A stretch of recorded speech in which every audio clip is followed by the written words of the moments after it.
This is Couch Potatoes coming to you on the LA Food Podcast feed. It's the show where we sit back, relax, and talk about food TV. On the couch today, it's none other than Father Saul. Father Saul, how are you today, brother? Doing fantastically. Haven't eaten enough. It's 5 p.m. basically, and I've had half a banana, so I'm going to be hitting tacos entre amigos right after this. Ruben, you better be out there, my man. Better be there. If not, he's just going to rage stomp around the pavilion's parking lot in search for food. Icebreaker question for you. Obviously, this is a food TV podcast. My question for you is this. What have you been watching recently? Doesn't have to be a food show, but whatever you've been watching, is there any sort of food connection whatsoever in that show?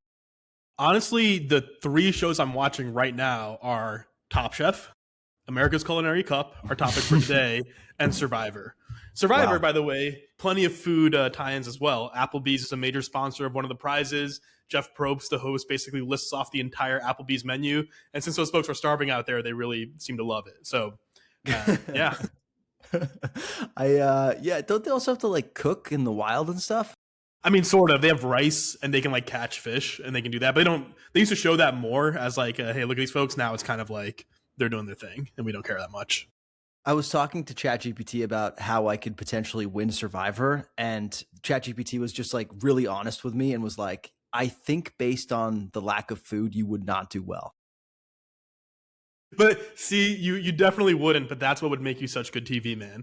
Watching Hangry Luca try to hang out with the other contestants, I would love to see it. Trying to make a risotto with whatever I could forage with the rice. Yeah. The starch isn't releasing at the right speed. I wanted to tell you about a show I've been watching. It's called DTF St. Louis with Jason Bateman and the disgraced David Harbour. Have you heard about it? I've heard about it. I actually, when I saw the trailer, I was like, oh my God, sign me up right away.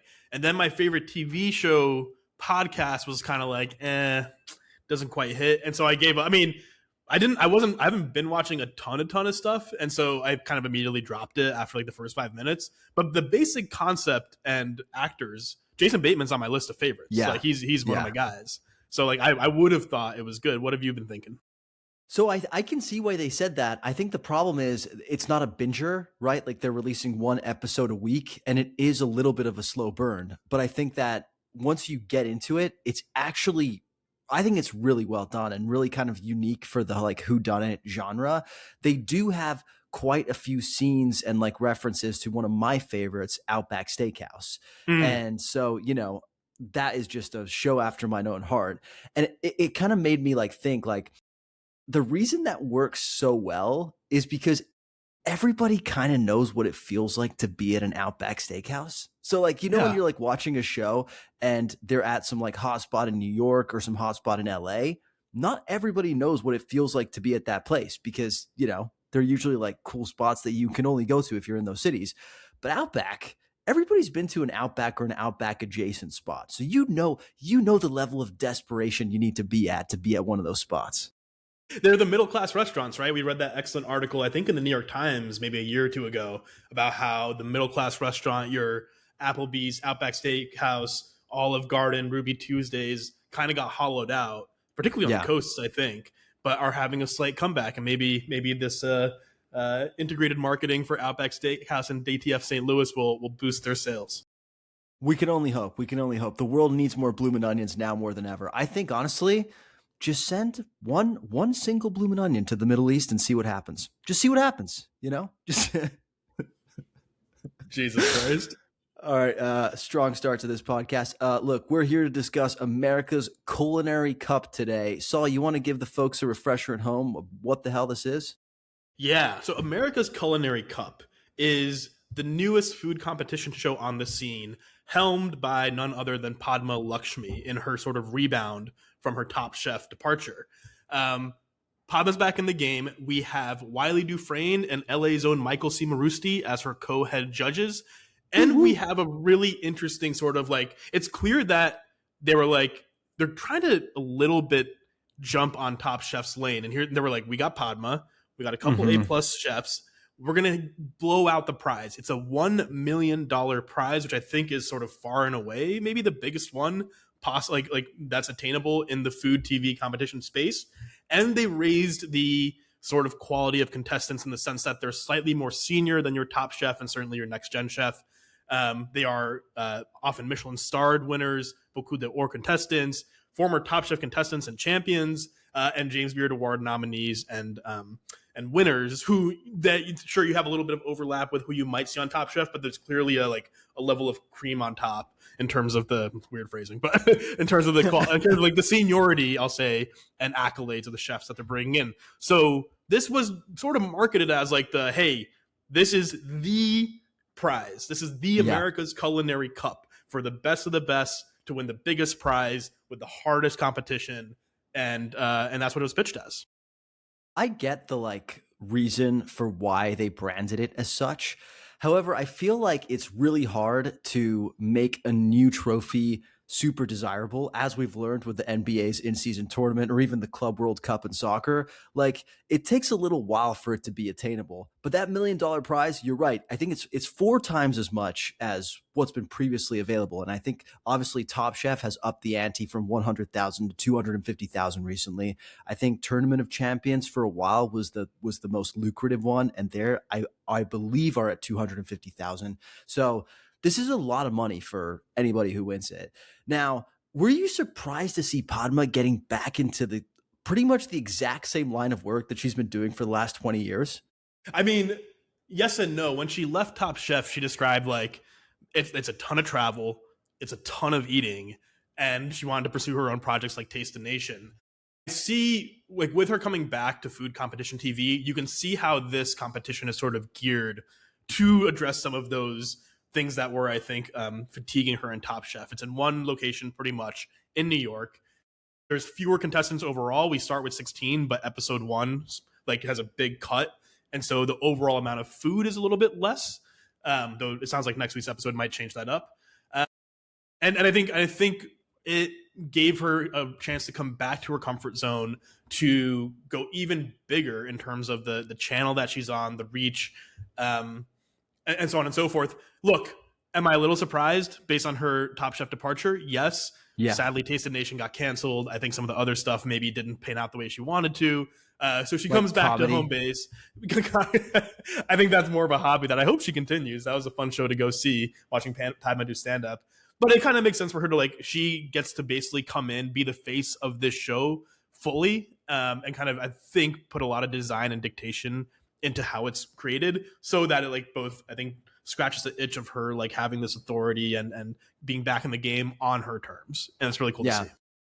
I feel like leading into the show, there was very little buzz about it. Obviously, there was a big advertising spend by Paramount Plus and CBS where the show is airing. But especially with the Top Chef heads who we frequent, the attitude seemed to be one of skepticism at best and cynicism at worst. Where did you fall in that spectrum? I was definitely feeling more cautious and skeptical than otherwise. And basically what got me to actually remember to watch the show was that they co-marketed with Survivor Season 50, and they run it right after Survivor Season 50, which is, by the way, a really strong commitment move. Everything from the $1 million prize to the quality of contestants to Padma on the show's face, and having it run right after Survivor, I think really suggests that CBS wants to put its flag in the ground and be we have, a Top Chef level, culinary class wars, next gen level chef type of show here, and we're going to take over the scene. And yes, because of the other sort of network TV competition shows, by the way, for me, including Tournament of Champions that I've seen, they're typically more gimmicky. There's way more ads. The production seems a little jankier. I had all these concerns going in. And I don't know about you, but I have been pretty much from jump very pleasantly surprised by the quality of television show and food competition that we have here. I think it really does take after the lessons of Top Chef in a lot of ways that make it sort of immediately rise above most 99% of other stuff on the scene. Yeah, I mean, so the other competition shows, the other, food TV shows on network television are there's a rat in the kitchen and next, not Next Level Chef. Is it Next Level Chef? The one where they have to go from one floor to the other? I think that's Next Level, and there's also Next Gen, right? Right, which is the Netflix one, but I'm talking about network TV. Yeah. And I feel Next Level. It's been like, obviously MasterChef has kind of held it down for a long time, but that's a very different concept. Is Hell's Kitchen still on? I don't believe so. No, but that was obviously one of the early pioneers in the space alongside Top Chef. Yeah. Yeah. But all that to say, I just feel like the competition on network TV was slim. Like none of those shows have really become like cultural sensations. Yeah, and they often seem to prioritize drama and Yeah. like the reality TV ness of it over the food competition of it, and even Tournament of Champions, which I think is the purest representation on network TV. I mean, Bravo is network, right? So it's technically Top Well, Chef that's is Food Network. Yeah, yeah, Food yeah, Network. bro. Yeah, Oh, yeah, yeah, yeah, yeah. yeah, yeah. I So see what you're technically, saying. like Top Chef obviously is there in this world, but everything else that's come since Top Chef has typically, like I said, had to be a bit more gimmicky, a bit more eye catching for an audience that might just be scrolling channels back in the day. And to give people like a real reason to watch, you obviously have your like Guys Grocery Games and like Beat Bobby Flay. Those have been, you have Iron Chef, sure, right? Like, but like I think for the most part, things haven't stuck. There was the Jose Andre show that came out, I think last year. That was like Yeah. about chefs with bad attitudes learning to like With grow up or Martha something Stewart, right? with Martha Stewart. And I never like I did not watch that show. Like I watched No. the commercials and I was like, there's just no way. This is interesting to me. And I kind of, like I said, felt similarly about ACC. Like I was like, oh no, like I'm worried this is going to be a pale imitation of Top Chef that Yeah. kind of leans back into that sort of network reality TV ness versus the elements of food competition shows, aka creativity, competition, like real strokes of genius in cooking, which really are what appeal to me when I'm watching a Top Chef or a Next Gen Chef. Yeah. I mean, look, I'll be honest. I was dreading it because I have a bit of a confession to make. I've been feeling a little Top Chefed out over the last couple years. Wow. How dare you? I I you know know. what? Both how dare you, but also I kind of get it. I understand where you're Yeah. coming from. I still, if it's kind of like, when the season picks up and gets going, I'm able to like get it up for it and like really go in and enjoy it. And I, you start to get to know the chefs and you get invested in the competition. Obviously, our fantasy like really helps to like feel like you have Mm-hmm. a stake in it. But I feel like it's like season 23 now. Like we've seen this a bunch of times before, and it feels like the new tricks that they've been pulling out of the bag haven't really worked to make the competition better. Like we've talked about it, but like the new like getting cash for quick fires, that feels like very much like a chef incentive, but there's there's no rhyme or reason for the competition, right? Like nobody gives a Mm-hmm. fuck who made the most money throughout the course of the competition. We'd rather see that like translate into some benefit for the elimination challenge, or at least I would personally. So the things that they've tried haven't really landed for me. So when I saw this show coming up, I was like, oh, I don't know if I have one more in me, dog. I have to say, from pretty much episode one, this show made me feel alive again. This is like this show like reignited my love for this genre of TV competition cooking. Precisely for the reasons you said, it feels like they've struck the right balance between letting the personalities of the contestants shine, the personalities of the judges too, and we can get to that a little bit more Mm-hmm. just a little bit, but balancing that with like actually interesting challenges and Mm-hmm. like fucking killers when it comes to the chefs. Like these are some of the best contestants I've seen. And even when I think back on seasons of like Top Chef Masters, back when they used to do that, that was interesting in its own way. But I'm not sure. Did you ever watch that Top Chef Masters? I did a little. I watched like a season of Top Chef Masters and a couple other of the Top Chef spinoffs. Yeah, Yeah. but it was. But you're right. It was different. Those Top Chef Masters were sort of a mix of already celebrity judges, Yes. celebrity chefs, right? And they were like kind of, and I think they were like doing it for charity. I think maybe like Yeah. it was a different sort of level of stakes. Certainly still competitive and high level, but different from the vibe of this show, which is yes, you have your Buddha Low on here, who is probably the most famous chef in terms of celebrity who's shown up on America's Culinary Cup. The rest are just really high level chefs who we may have seen of or heard of before, but I've never seen in this level of context or this level of competition. And it does Yeah. feel new and fresh for that reason. Yeah, I mean, Top Chef Masters always had like a bit of an Expendables vibe to me. Yeah. Like it was just like it feels like they were just shaking off the cobwebs to give it one more go. It didn't actually feel like competitive, and maybe the prize had something to do with that. The fact that they were doing it for charity, not for personal gain, which, as we know, charity waste of time. So now this one feels actually like stakes, the right level of chef. They're like accomplished, and some of them are somewhat famous, but they're still hungry. They still got something to prove. And honestly, like $1 million, everybody wants $1 million, no matter what stage of life you're in. 100%. And really quick to go to your Top Chef comparisons, because I think those are really relevant there. But like, so I have more appetite for Top Chef than you do today, but certainly Top Chef hit season 20, World All Stars. It kind of peaked in this moment. And Padma leaves. Kristen comes in and does a great job, but certainly a moment of transition. Season 21 does not really hit in Wisconsin. That was like probably the weakest Top Chef season in the last like 10 years. And that kind of also hit the, like slowed some momentum. And as you alluded to, the changes to the competition structure means that I mean, great to give chefs money, absolutely. Like Quickfire Cash, that's awesome. Get sponsorships for Top Chef, all that. But because Quickfire no longer has any bearing really on the competition, it feels like not this. It doesn't feel like as good of a use of time as we're watching. And I know halfway through what they do now is say, "Oh, quickfires matter for like coming to the elimination judging," but it really hasn't hit the last couple of years when they've done it. It's just not like it doesn't. It's not really meaningful at all. Whereas when we watch America's Culinary Cup, and we can dive into sort of like more of the spoilers and structures of the show in a second, like every single thing that these chefs are doing really matters for who's going to win. And these chefs are clearly feeling highly competitive with each other. Yeah. Part of that is because Buddha Lowe is a little bit of a psychopath and just seems to bring it out in people.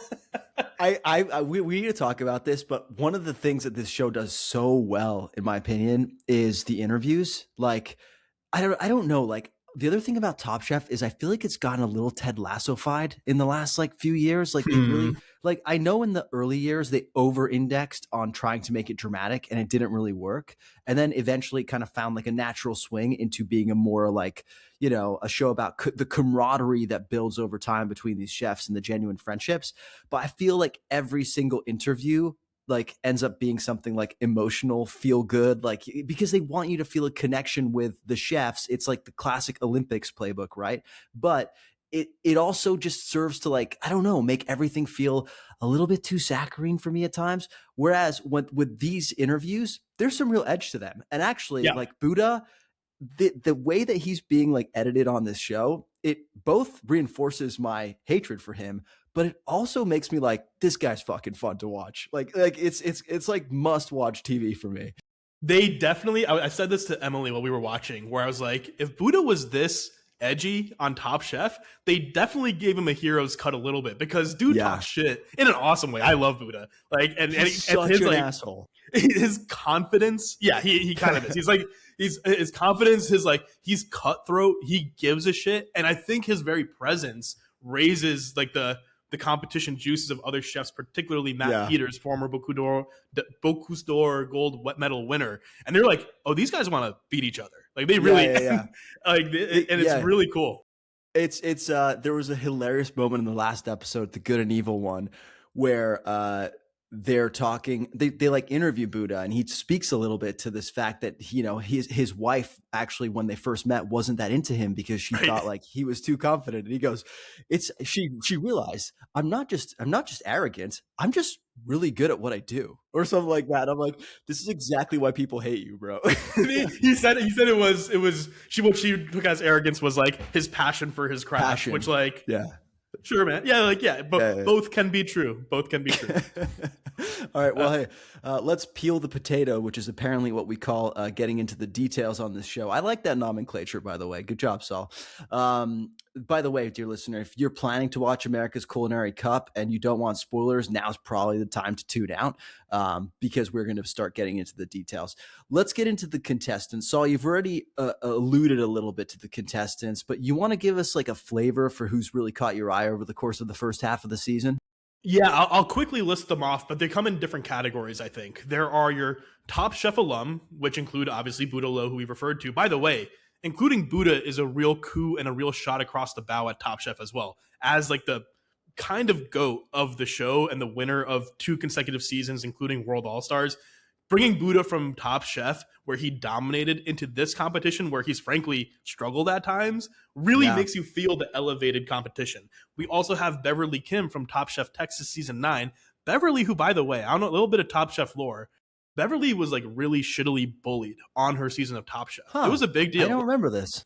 The other chefs, Beverly is like talented, but a little bit. She has a little bit of a corny personality at times, you could say. And I think other chefs, for that reason, I love that you're like she was bullied, and then you bullied her. No, that's not bullying. It's just like, look, here, I'll be honest. I watched Beverly get bullied, and I was like, this is fucked up. Also, I kind of get it. I can't, but it was actually legitimately really bad, and they had to talk about it. She now shows up on America's Culinary Cup as one of the 2 Top Chef alum, and is frankly fucking dominating the competition. Crushing it. It's amazing to see, and like really, really cool to watch a person in like a different. And by the way, Beverly did make like the final 4, like made it really far in her Top Chef season as well. But like she's been really taking it by storm. I should know also both Buddha and Beverly are Michelin-starred.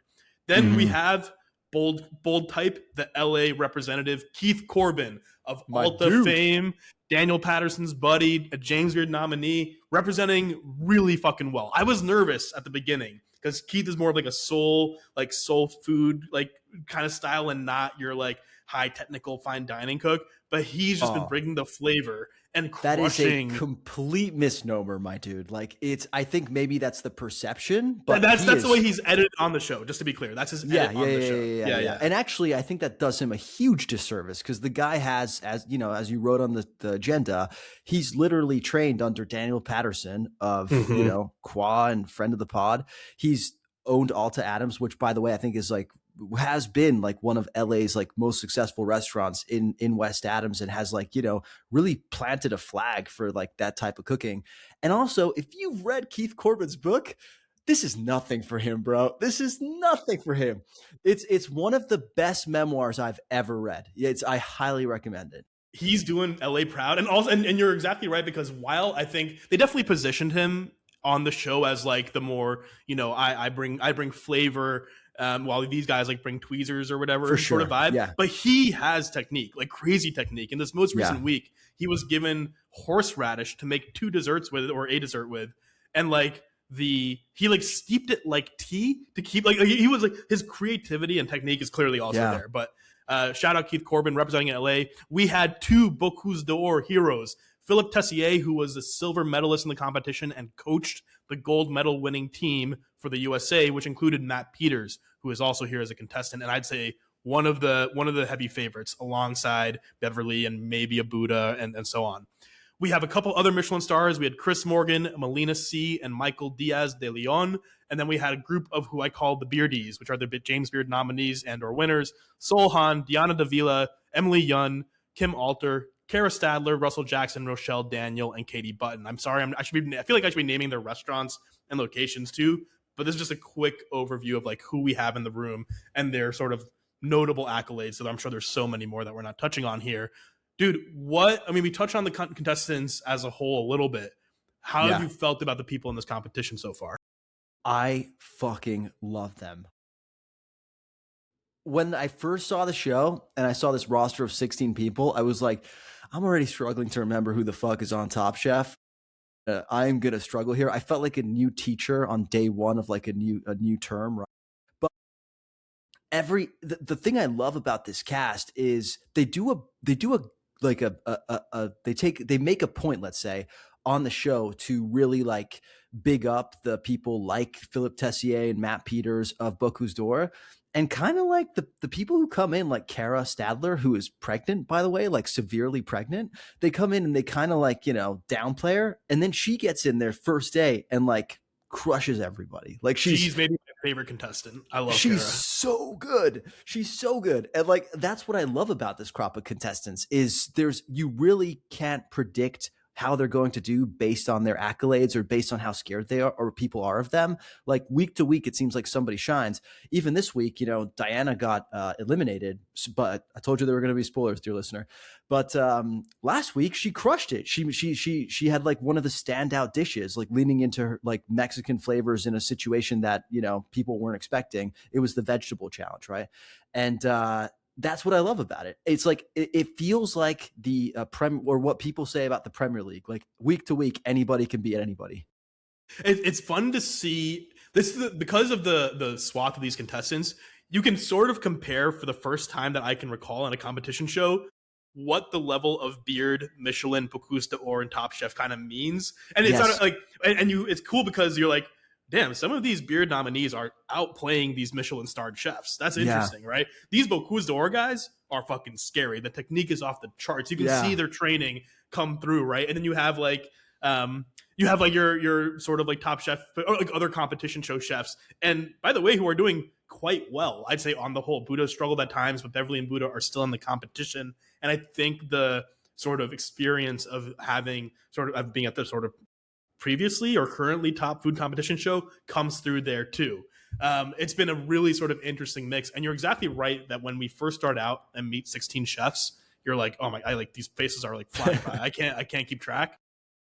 The first challenge of the show, they immediately do this awesome thing, which by the way, I love too in this show, building almost in direct compliment to the competitive nature of the chefs. This show, more than any other, is like kind of stoking fires. They're doing like gym class drafts, right? They're asking chefs the very first episode. They were like, look around. They would like list a chef on the board and be like, choose who you want to cook against, right? Yes. And there's all this like psychological and like kind of shit talking / disrespect, respect happening in that process where they're like, hey, choose who you want to go against. This past episode, they had all the remaining chefs vote on who they thought was most likely to win and lose the competition. And that's crazy, man. That's like real call outs. And like, it's really, really, I love this sort of, not meanness, but sort of like, we're not hiding from you guys fighting each other. You're fighting for $1 million.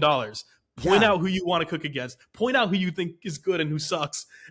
And point out like, who you think you can like frankly beat.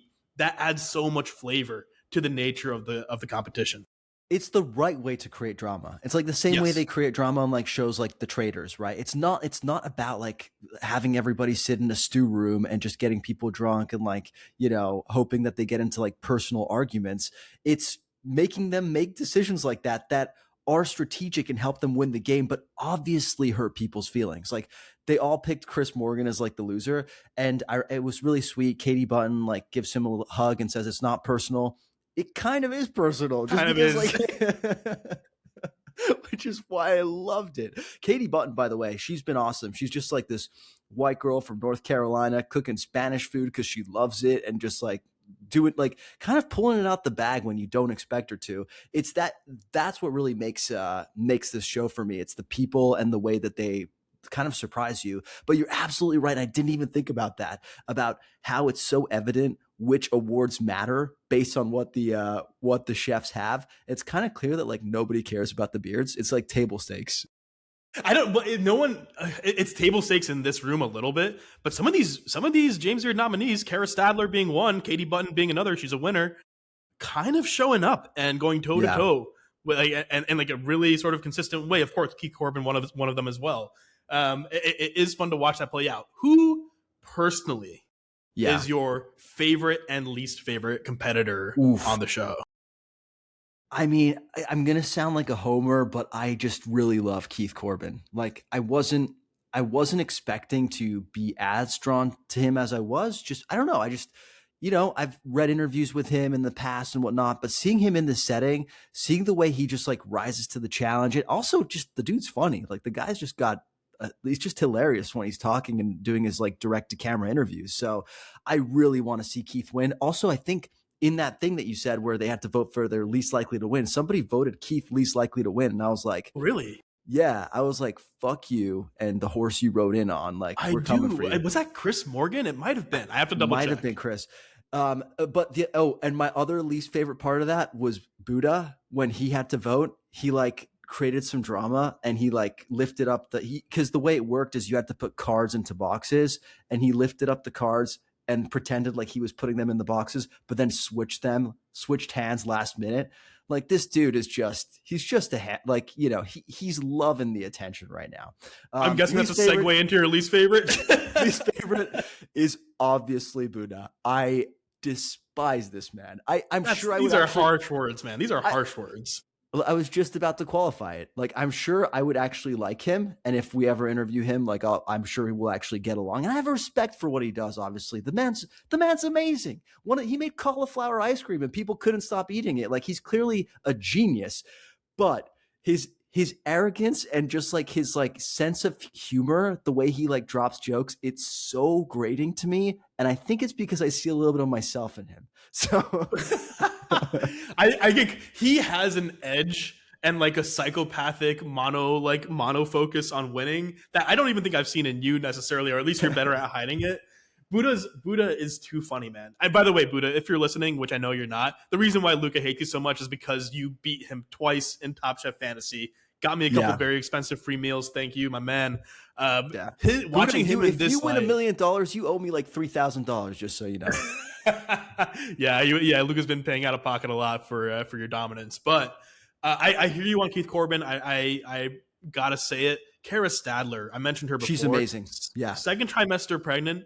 In her second trimester of pregnancy, is just fucking. She's like understated, but really cool. Like her like personality drops like are like really fun to see. Her behind the scenes with her mom cooking dumplings together in what was it? Isn't Oregon somewhere? I can't remember. Oh, Maine, I think she's in Maine.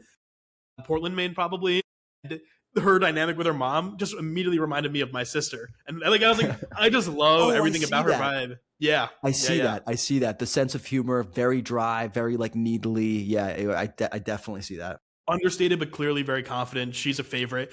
I gotta say, I respect Matt Peters a lot. I don't dislike him personally. Same with Philip Tessier. They clearly have like such a level.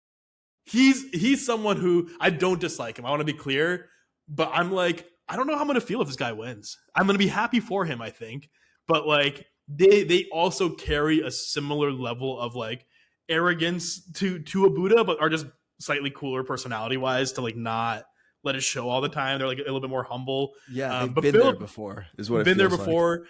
Philip Tessier gets eliminated in the first episode after losing to I think Emily Yun in a head to head, and then a second sort of final cook off against Matt. And Philip straight up says like, this is kind of bullshit. I should not be going home. And I kind of wish he was still here because I would love even more of that energy on the show. And he clearly is so good. But he was like, yeah, I think this is bullshit. I think people online were kind of like, I don't know. Philip looked pretty like he might should still be here after his first round with Emily. But hey, the judging is the judging. That's the kind of person you bring back in season 2. 100%. If there is a season 2, which I sincerely hope there is. The other thing that I loved about, I kind of agree with you on Matt, but I do think, I don't know, he is who he is. In fact, in the last challenge, or one of the last challenges, he made this amazing dish inspired by the like potato scales on the fish, right? Where he made it on the eggplant. And Priya Krishna of the New York Times goes, this is a little too chefy for me. I'm watching with my wife and she goes, that's funny because he is a chef. I would have just been like, yeah, Priya. Yeah, that's who I fucking am. Like, Matt kind of did say that to camera in the face of camera afterwards. He was clearly like rolling his eyes at that comment. It's like, what are we doing here? Anyways, as you can hear, strong crop of contestants. Let's talk about the challenges. This was the thing that kind of made it a little jarring for me at the start. It's essentially, the concept is every episode is supposed to be one quote unquote culinary commandment. So far, 6 episodes in, we've had first cuts, we've had meat, we've had sustainability, sauces, vegetables, and then episode 6 was titled Good and Evil, but it was really desserts. So how do you feel about this format? This is actually one of the things that in episode 1 was the hardest for me to stick on a little bit. We've done 5 commandments so far, as you said, meat, sustainability, sauce, vegetables, dessert. The commandments framing is kind of corny to me. Like these are the commandments. It's fine. It's whatever. It's a branding choice. You can call it what you want. The challenges themselves and the way they've been designed have been, I think, really interesting, right? The meat challenge, for example, they had 2 chefs together had to butcher a whole hind of a steer, I think, and make a set of steaks and then cook with the steaks that they make. It's a very sort of older school Top Chef challenge. The Top Chef has had folks butcher and cook before, and judging clearly across the episode, right? So you get judged on your butchery out of 20 and then judged on your cookery out of 80, and all together that matters for the end result. I think the structure has made a lot of sense. These commandments, and some of them that are coming up, are interesting. There's like science and innovation is a commandment, and I'm like, that's got Wiley written all over it. Exactly, right? And it's like, it's fine. I'm not mad at it. I like the clarity. The branding is just a little bit like shrug, eye roll, but it's fine. At first I was like, I don't know how I feel about it, because, if we go into season 2, we know exactly what to expect. But then I remember this is exactly what they do on Great British Bake Off with Bread Week, Cake Week, Cookie Week, Biscuit Week, I should say. So, it can be done. And also I think they've left themselves a little bit of wiggle room with Science Week to kind of replace them from year to year. Obviously they'll always have meat and vegetables and things like that, but maybe they switch out, sustainability for DEI or something. And then they can DEI? What does that even mean in the context of a cooking competition? Bad joke. All to say, I was skeptical at first, but it won me over. The other thing I really like is that it's not so formulaic like Top Chef. It's not like Quickfire goes into elimination challenge. It kind of, each episode is a little bit unique. Sometimes it's like, okay, everybody's cooking in the first round, and then they whittle it down so that by round 3, only 3 people are cooking. I really like that model. I like that you don't know exactly what to expect week to week. And the fact it just kind of breaks you out of the formula, and that may be my Top Chef fatigue speaking, but it's really working for me. Yeah, I agree a lot, where it's, each episode, some episodes they have a initial sort of challenge that might bestow some sort of advantage for the bigger and longer challenge. I think the meat challenge did exactly this after your butchery. Some episodes you just start from the beginning and you go, like Dessert Week. Though of course they had the twist of voting on your least and favorite winner, and then having sort of advantages and disadvantages distributed from there. I think you're exactly right that the unpredictable nature of how each challenge is going to go down, rather than frankly, on Top Chef now, here's the quick fire that has no bearing on who goes home. I guess I can sit out if I kind of want to, which Jennifer has a couple times. It just doesn't matter for the competition in the end. And I love that on the last episode of Top Chef, they were just like, Jennifer, you have to compete. They were like, you should go home. By the way, that was a whole other conversation. It's wild that she stayed. I don't know why she did that. But yeah, and by the way, you make an excellent point about season over season. What does this look like? Because these they have proclaimed these as the 10 culinary commandments, does it mean they have to stick with the categories and just change out how they test them? Or to your point, will they have maybe a rotating piece like Great British Bake Off does as well sometimes, where they're sort of out there Mexican Week, famously. That's right. What do you think about the judging and the process so far and the judges that they have? So I know when we were talking about it with the compliments to the Chef's Gals, they said that was one of the most polarizing parts of the show online. Like the Reddit boards were really unhappy with how the judging works. I kind of love it. I love that they're scoring, and then they show the scores, and you can kind of rank contestants. Because on Top Chef, obviously, they say, here are the top 3, here are the bottom 3, and then you just assume everybody else is in the middle. I like that they quantify everybody, and you see a ranking of how everybody performed round to round. I think the only part where I was like, this I don't know how I feel about is the final judging, where basically it's a panel of 3 and they each get 1 vote and majority wins. That's probably how it functionally works at Top Chef 2, where they have I doubt it always has to be unanimous. There's probably dissenters at times. But it feels a little like forced drama to me. That's the only thing. I think everything is correct there. And to clarify for the listeners, every week when they present the competition, they tell you exactly what they will be judging the contestants on: taste, presentation, use of the commandment, and something else. If there's another factor in there, it's just if I factor in there, out of 5, you know how many points out of which they're being judged. Yeah. And then Padma, Michael Cimarusti. Yep. Sima, I think. Or Cima. If it's Italian, it's Italian, right? Yeah. Cimarusti. And Wiley each anonymously fill out their cards, put it in, and then we learn later how they scored, except as you noted in like a sudden death sort of face off in which Padma, Wiley, and Michael sort of do like a verbal vote on who wins. And I think you're right. It'd be cooler if they even then still use like the blind rating and then they put it in and then you do it. But overall, this judging system, I think the online controversy you were referring to had more to do with some of the decisions made in episode 1 alone, just like who got cut. Philip in particular, I think was that sort of drama. I haven't seen other, like everything else. I just can't imagine having an issue with, because between it being so clear on how folks are being judged, and to have sort of, blind personal rankings for the most part determining who wins and loses, I think is a way fairer system than you often see. Like, I think it really works for me in terms of like everything in the show being about good, clean, fair competition and it working well. And that really hits. Yeah, it does. I don't have really any complaints about it. I've never felt like, oh, this isn't working, or even like an unjust situation happened. It's more so just like, because there's so much transparency around it, I'm kind of like, okay, cool. That's how they felt. Yeah, 100%. So I'm into that. Before we get to our final hot takes here, or as we like to call them, our hot potatoes, let's talk about the judges. Obviously, we've touched on Padma, but how do you feel about her as the face of this show? Like, is she carrying it? Because that's kind of the question, right? It's like, she kind of became one of the faces of the show with Top Chef over time, but this is her show now. Like, there's no question about that. She was certainly if not maybe the face ultimately of Top Chef in terms of fame and notoriety. Tom and Gail, obviously, Tom in particular, being the one who established the show. But yes, you're right. This one she sort of has to carry on her shoulders. And at the very beginning of episode 1, I was like, just the way it was produced and some of the delivery, literally in the opening credits, I was like, ooh, I don't know. I'm not sure if this is hitting. 6 episodes in, she's fucking carrying, man. I think she's having a great time. I think you can tell she had ownership over Top Chef in a huge way and was an executive producer there, but I think she feels so, I mean, it just comes to the screen how much I think she feels about this show and wanting it to work. She's like making kind of horny comments. She's like, in this last episode, eggplant joke.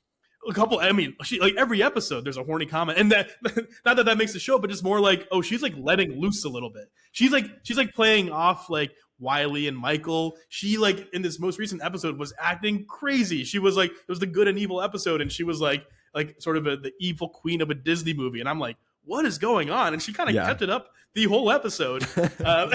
And crucially, she still carries that authority and intimidation factor as a judge that you can like tell hits with these contestants. Like her like literal just I think presence kind of set the vibe from episode 1 of like these chefs being bought in, just the way she would on Top Chef, in a way that, Kristen has taken over the helm of Top Chef host, and I think a really compelling way, and she has her own version of it, right, where she like I think is more touchy-feely, and she will go and support the chefs and like get emotional and stuff like that when she does it late in the game elimination. Padma's kind of hosting vibe really does fit the nature of this competition with its prize and weight and quality of contestant, where it's like, you've served your last dish. This is like, it just hits really well. There is nothing more devastating that can happen to you on live or national television than Padma looking you in the eyes and saying something along the lines of, "Did you mean to make your rice so mushy?" It's just, is this how you wanted it to come out? I would jump out the window of the building. I would Nicholas Holt myself in the menu. Like it is that it's so devastating to watch. And I love that she still brings that gravitas. And I think she's got excellent notes. Like, obviously, like we're not eating the food, but her criticisms, I feel, are always they're deep. They cut deep into the dish.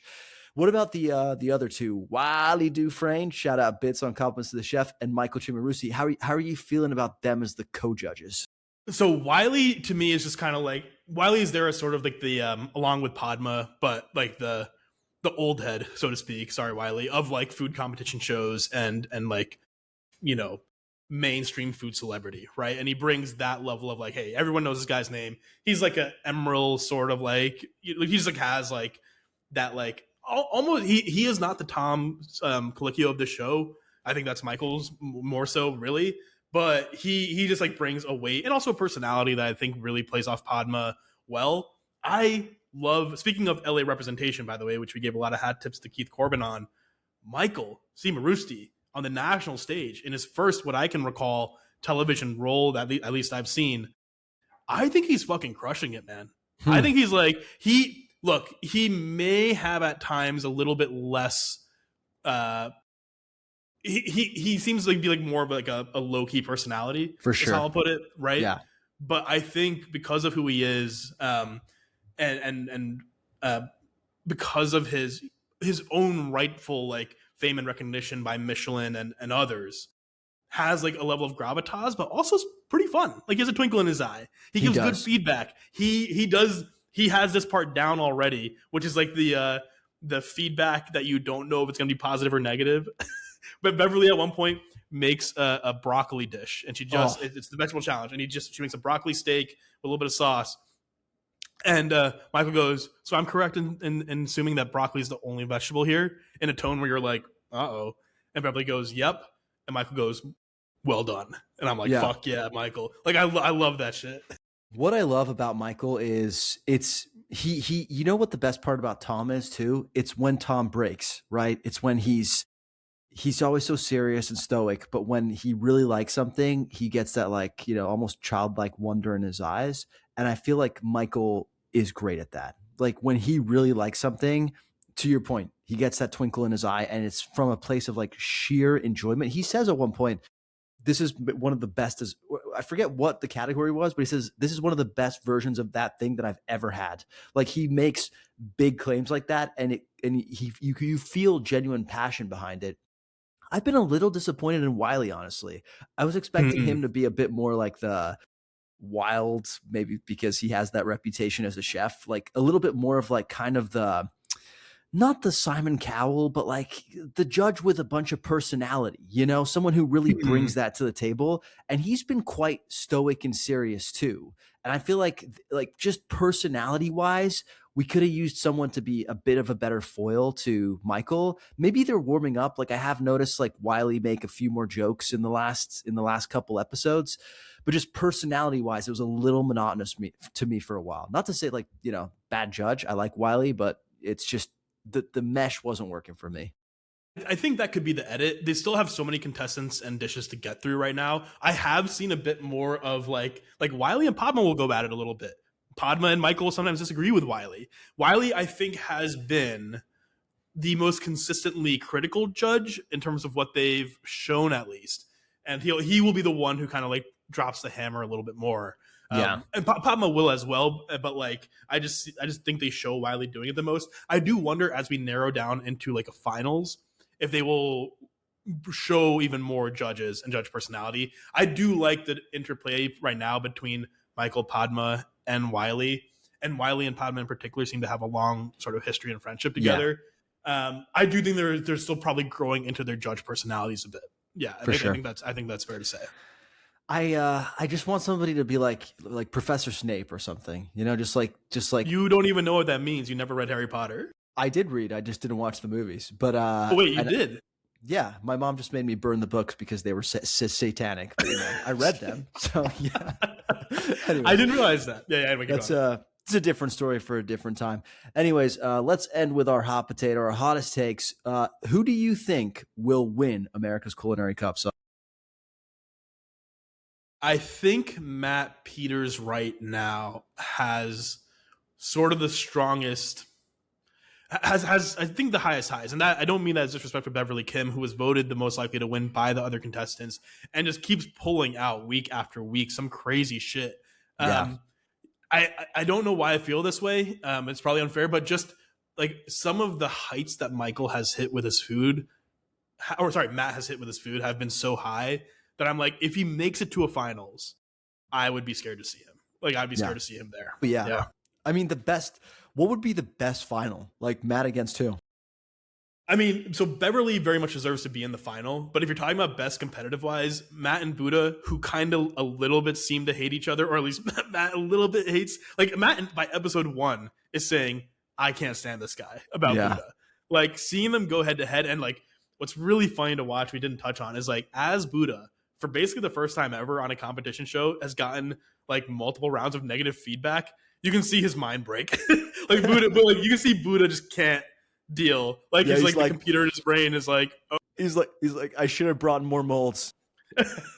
Which we saw this week in the dessert challenge. It is funny to see that happen, and it's funny to, and it's like still a credit to Buddha that even after a couple episodes of like not so good feedback, meat in particular was a rough one for him, he can still pull out some of the best dishes. I think Matt and Beverly is the more likely final. I think Matt and Buddha would be the most entertaining.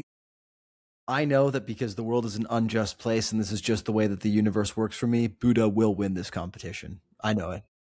I don't think we can allow that. I think it'd be too much power. I think he would, like, the ego would be so crazy. Maybe Padma will I don't know. will prevent him from. I mean, I will say I do think Padma has, maybe she doesn't have favoritism, but she might have a little bit of favoritism.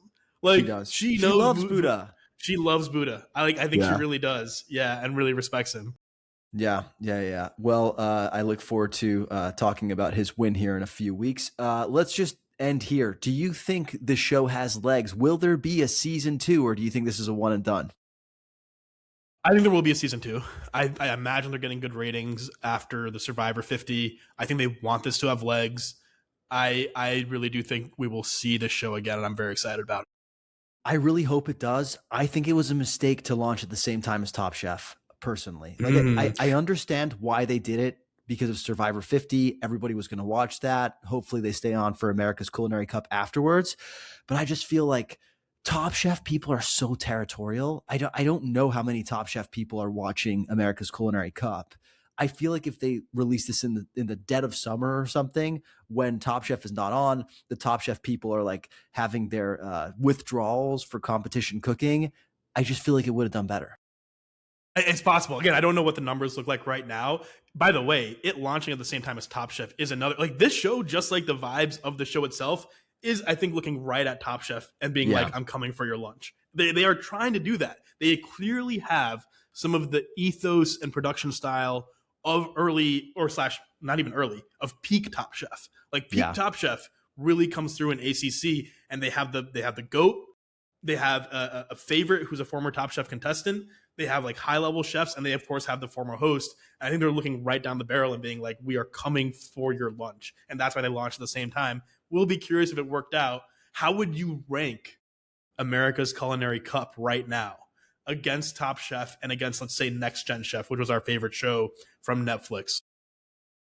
I mean, I think Next Gen Chef is solidly third, just because really fun watch, but also the universe was the most contained. It feels like watching the under 21 World Cup. And I think that's what it's supposed to be. And it nails that. It's a really fun watch. So third place, Next Gen Chef. Right now, just because it's the shiny new thing, I'm going to go Top Chef 2, ACC 1. Like, I look forward to America's Culinary Cup dropping, and I'm riveted the entire time it's on. And I can't say the same for Top Chef. I'm more so like looking for, is our fantasy team doing well, as opposed to like, I really want to see what this chef is cooking. I mean, it could have to do with the crop of contestants on Top Chef this season, but right now I'm most excited about America's Culinary Cup.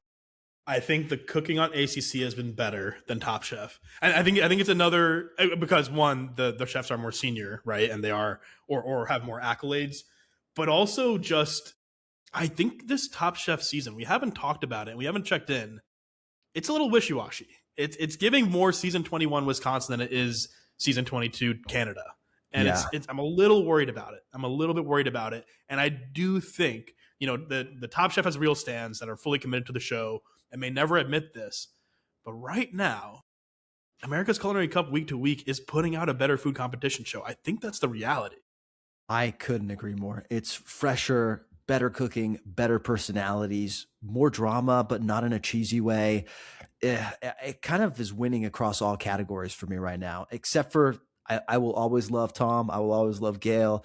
Even Kristen has made like really surprised me with how well she's done, but it's not enough to carry it for me right now. Yeah. I mean, I still enjoy watching it every week. The big advantage Top Chef has right now over ACC is the location element, I think. Yeah. Like going out into the world, going and learning about new places, the Carolinas this season, Canada last season, and so on. Like that brings a real element to the production that's really huge. fun and that's what makes it a comfort show like no other to me, where I'm like, I feel like I'm traveling to these places with these chefs. But like right now, episode per episode, like pound for pound, Yeah. America's Culinary Cup, like it just is. It's a really, really good watch. All right, you heard it here. We hate Top Chef. We love America's Culinary Cup. We'll probably be back in a couple weeks to discuss Top Chef or whatever else drops. Does beef count as a food show? Yeah, absolutely. Well, no, sorry, no, it does not. I don't know why I said yeah so quickly. It does not. I don't know. Season 1 was crazy of that show. I'm excited for season 2. Yeah. Well, dear listener, if you get any ideas about what you'd like to hear us talk about on Couch Potatoes next, drop us a line. But for now, just want to say thank you, Saul. I think that's it. Do we have like a closing line? Put a fork in it. We're done. Yeah, that's what I said last time. Yeah. Put a fork in us. We're done. It's Couch Potatoes. Thank you, Saul. Leave all that in, by the way. It's all staying in. It's all staying in. It's Friday. I've had a beer. I'm over it.